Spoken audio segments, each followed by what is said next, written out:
Hi, my name is Kliethermes, and I'm an engineer at KE2 Solutions.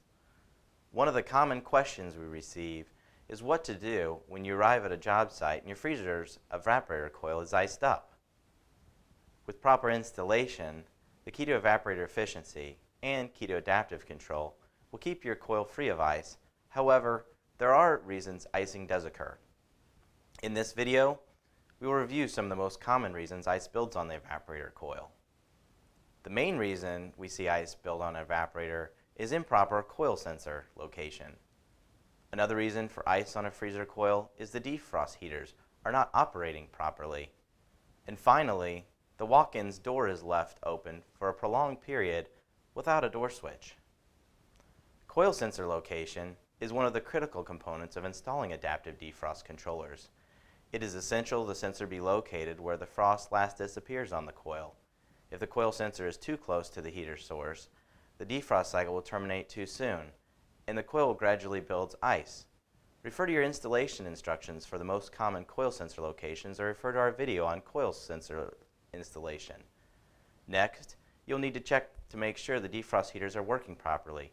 To do this, manually put the controller into defrost mode. There are two steps to the defrost sequence on the KE2 Evap or KE2 Adaptive Control. When the controller begins to enter defrost, the fans will stay on to warm up the coil using only the surrounding air. This allows the controller to utilize the energy stored in the coil before energizing the heaters. This cycle can last for up to 6 minutes, which I know can feel like an eternity, but be patient, it is a part of what makes the controller great. Once the controller uses the energy stored in the coil, the defrost relay will be energized to turn on the defrost heaters.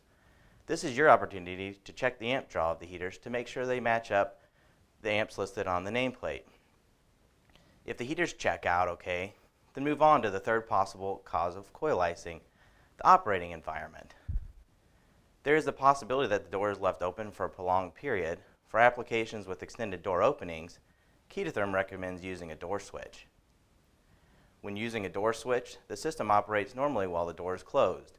Then, when the door is open, the evaporator fans are turned off. This keeps the cold air in and prevents hot, humid air from being sucked back into the room and freezing on the coil. Additionally, the door switch triggers an alarm when the space begins to warm and the door alarm delay is exceeded. I hope this helps you when troubleshooting an iced evaporator coil or perhaps preventing one altogether.